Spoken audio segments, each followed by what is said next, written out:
Good afternoon. The committee meeting on local government and elections is now in session. Madam Secretary, please call the roll. Senator Gannon, Here. Senator Crawford, Here. Senator Carter, Senator Coleman, Senator Koenig, Senator Rizzo, Senator Washington. We have a quorum. We will be hearing Senate Bill 1136 and HCS HJRs68 and 79. Senator Arthur. Oh, Wait. we're going to vote first? Oh, that's what I thought. Sorry. Okay, excuse me. You go ahead and have a seat, Senator Arthur. We do have a quorum. We're going to move into executive session. Do I have a second? All in favor, say aye. All opposed? We're first going to vote on House Bill 751. I move that we take up House Bill 1751. Do I have a second? Do I have a second? All those in favor say aye. Those opposed, no. The ayes have it. This is the landfill bill. We heard from Representative Haffner. Is there any discussion on the bill? Okay, I move that we vote House Bill 1751 out of committee. Do pass. Do I have a second? Okay, is there any discussion? Madam Secretary, please call the roll. Senator Gannon, Aye. Senator Crawford, Aye. Senator Carter, Senator Coleman, Senator Koenig, Senator Rizzo, Senator Washington. Aye. 5-0.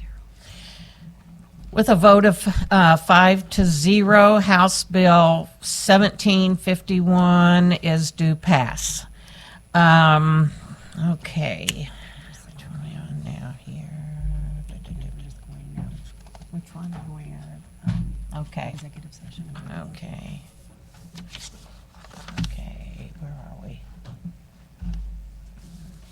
Papers here, where? Just so you. Okay, we're going out of executive session now, and first up is Senator Arthur with Senate Bill 1136, and you may begin. Madam Chair and members of the committee, thank you so much for the opportunity to present Senate Bill 1136, which seeks to protect voting access for people with disabilities and restore fundamental voting rights for people under guardianship. First thing SB 1136 would do, it would require that polling places provide accessible voting machines for local elections in addition to those already required by the ADA. So under existing law, all polling places are required to have accessible voting machines for federal and state elections, and this would simply extend the same requirement to local elections. The second part of the bill aims to clarify Missouri law and the Constitution regarding the voting rights of people under guardianship. I'm sure everyone would agree voting is a foundational right protected by the United States and Missouri constitutions. Federal law, however, does allow states to restrict access to voting for those deemed quote-unquote mentally incapacitated. More specifically, the Missouri Constitution bans individuals placed under guardianship due to mental incapacity where said guardian was appointed by a court of competent jurisdiction. So for those unfamiliar with the guardianship process, you could be placed under guardianship if a court finds that you're not capable of exercising your rights due to incapacity or incompetence, resulting in the need for another person to make decisions on your behalf.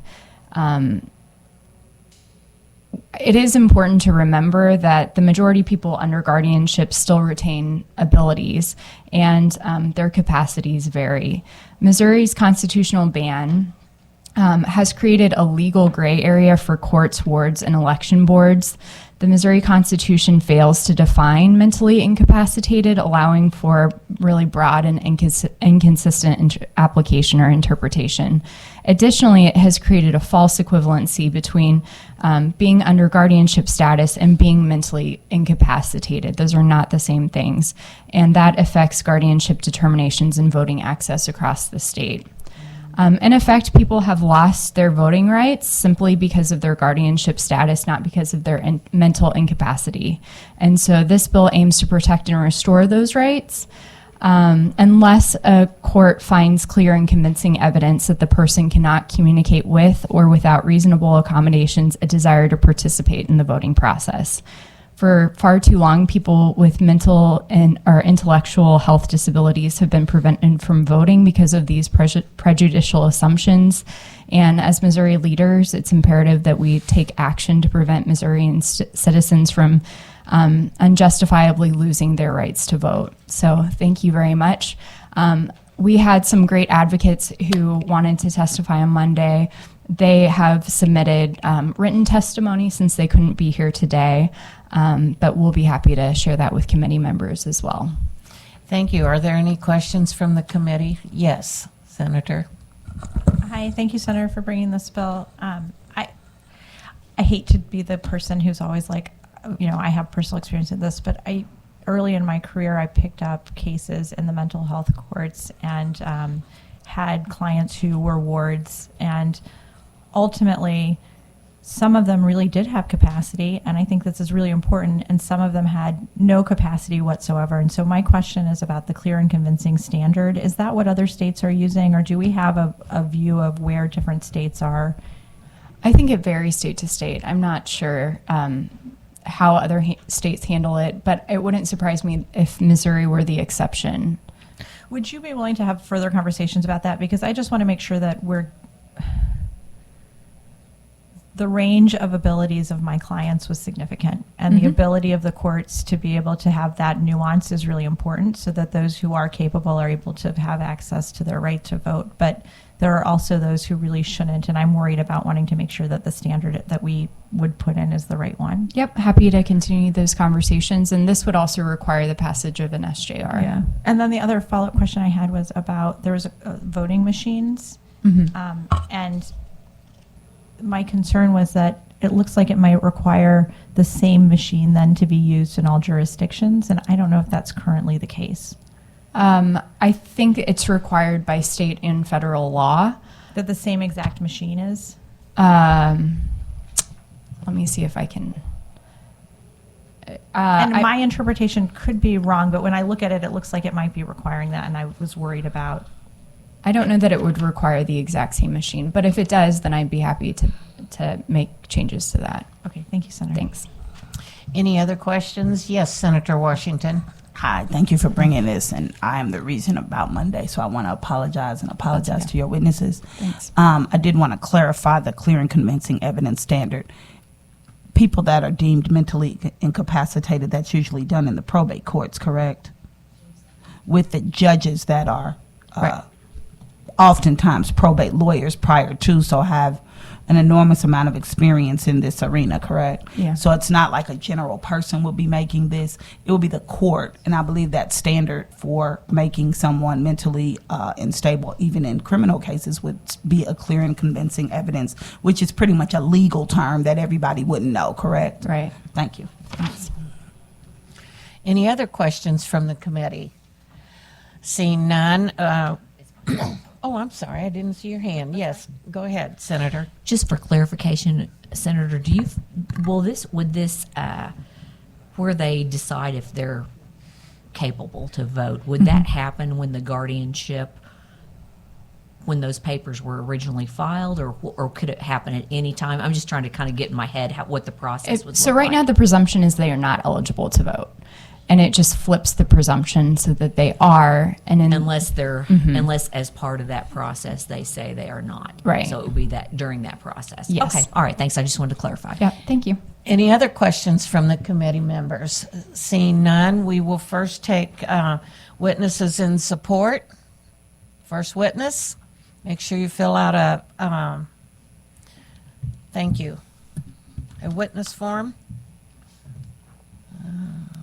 And you may begin when you're ready.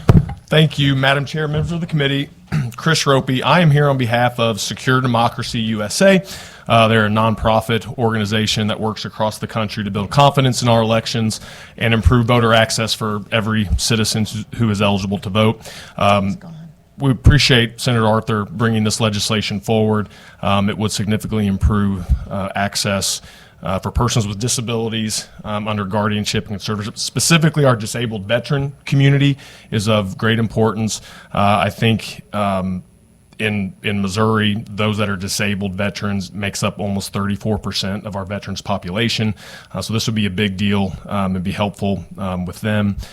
Be happy to answer any questions that you might have. Any questions for the witness?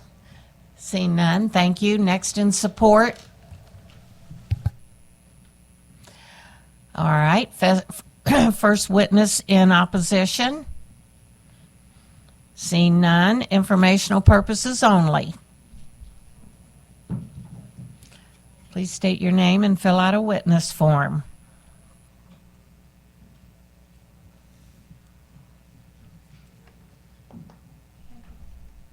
Thank you, Madam Chair. Trish Vincent, Deputy Secretary of State. I wanted to answer the question on the machines.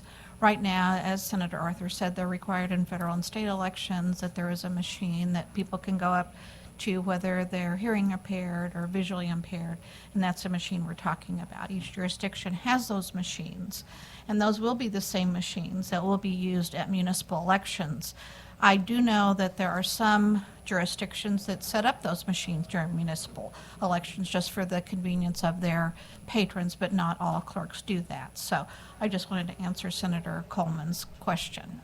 Thank and you. I'm happy to answer any other questions. Any questions for the witness? Seeing none. Next in informational purposes only. Seeing none, do you have some closing comments, Senator? Okay. Excuse me. Representative Stacy will now present HCRS HJR68 and 79. And when you're ready, you may begin. Thank you, Madam Chairwoman, for hearing this bill, and the committee as well for taking the time. For the record, I'm Representative Dan Stacy from Blue Springs, District 31, the fine city of Blue Springs. Come visit sometime.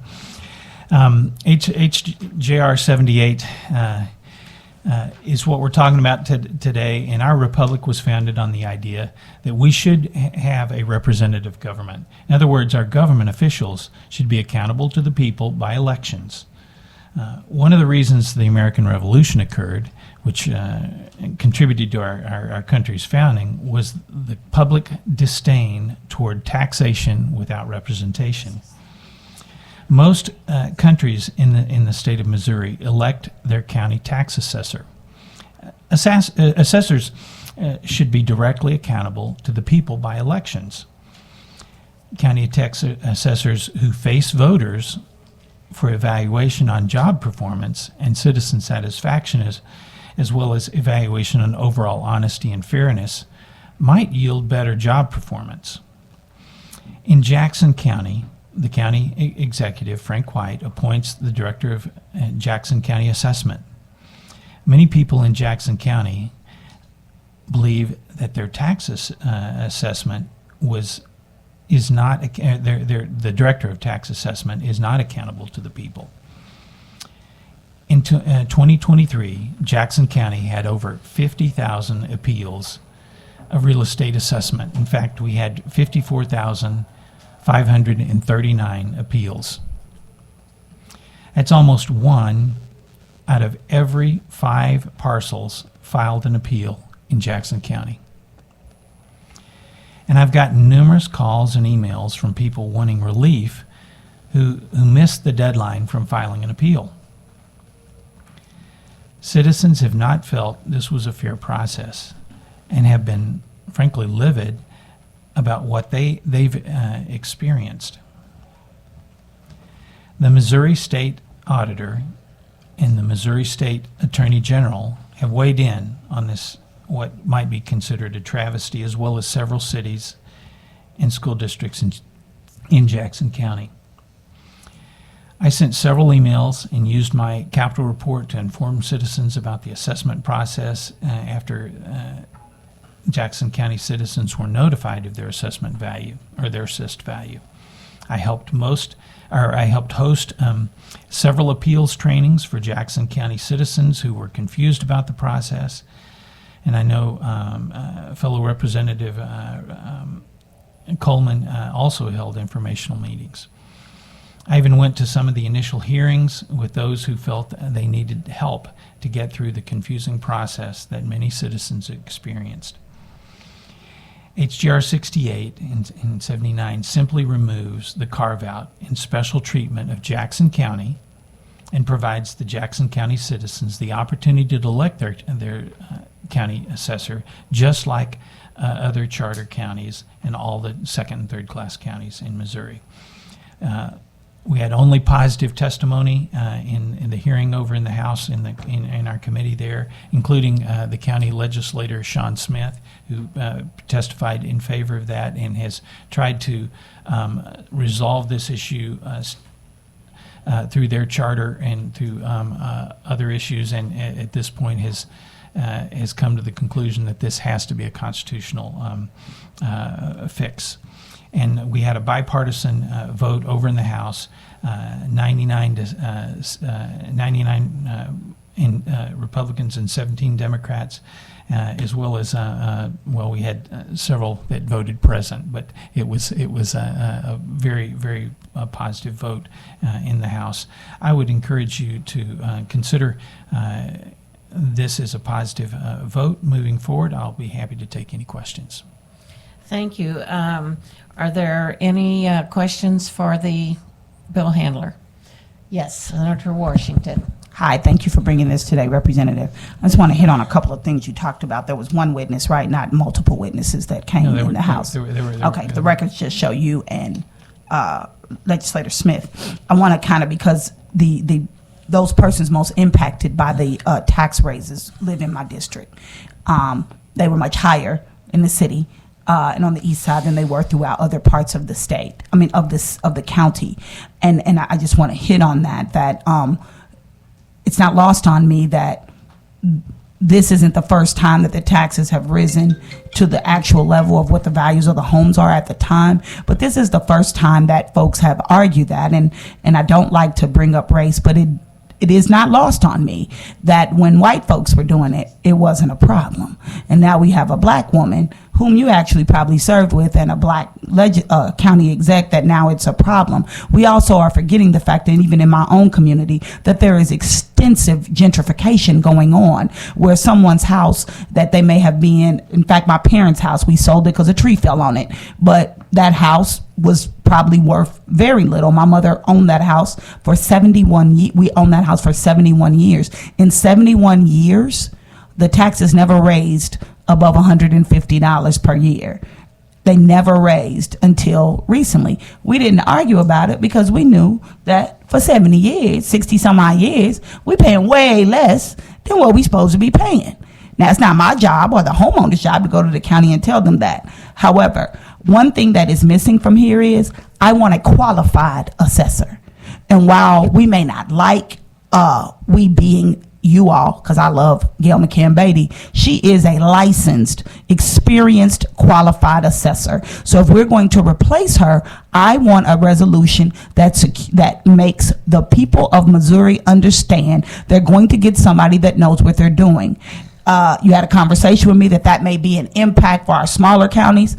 It's not when they do a prosecutor. He has to be a lawyer. It's not when they do a judge. He has to be a lawyer. It's not when they do other positions that have requirements that have nothing to do with politics. I would support this wholeheartedly. I've talked to Gail. She has no problem about this being on the ballot, but it has to be clear because I don't want folks running for this who are not qualified.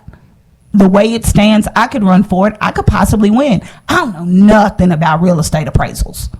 So you need to be a licensed appraiser so that you know, or a realtor or something to be able to be in this position.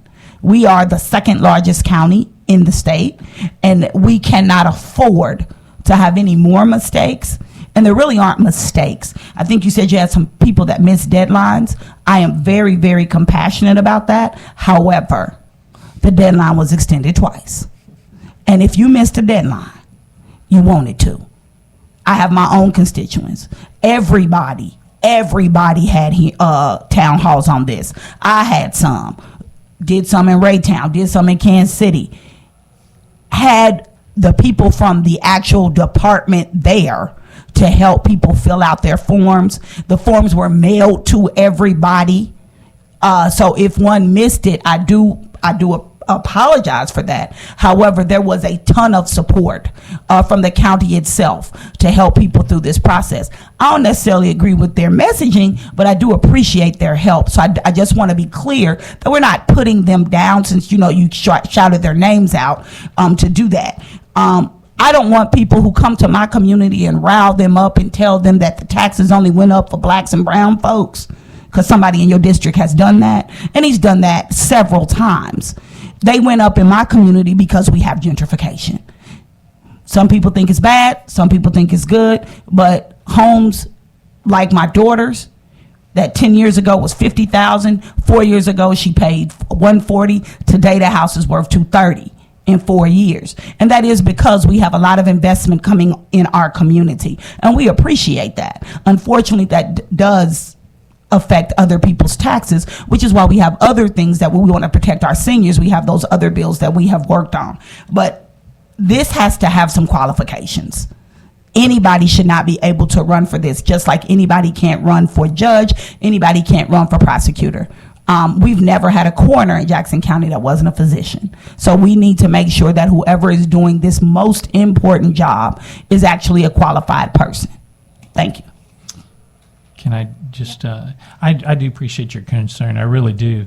And I'm really sorry, I don't, in all of the dialogues that I had with all the citizens, and in fact, in every conversation all the way through everything I've done, I've never heard anything referenced about the complexion of anybody in this process. You must not read the newspaper, watch the news, go on social media, or talk to anybody west of Nolan Road. Well, I did attend many meetings that were in the city, and as well as in Blue Springs, and was helping people throughout the county in this process. And to be honest with you, I'm sorry. You didn't hear it, Representative. You weren't listening. I don't want to keep belaboring this. We can do this offline, but you can Google it right now. And the black and brown people have been the most affected and have been riled up to be complaining the most. It is no secret that Senate 9 has the highest percentage of tax increases. That's not a secret, it's a number. You can look that up. I've sat on on panels with you where you say that you don't see color. I'm not bringing it in color in a negative way. I'm bringing it up for the fact that I don't want somebody who is purposely riling people up to be able to run for a position that he's not qualified for. Well, so it has nothing to, I bring that up because he ain't out in Waldo doing it. Because you know why? Theirs didn't go up that much. He's not out in Hickman. He's not out in Grandview. He's not out in Greenwood, Lee Summit, Lone Jack, Oak Grove. You might not know, but that's also our county. He's not in those areas. He is specifically in our community and the West Side.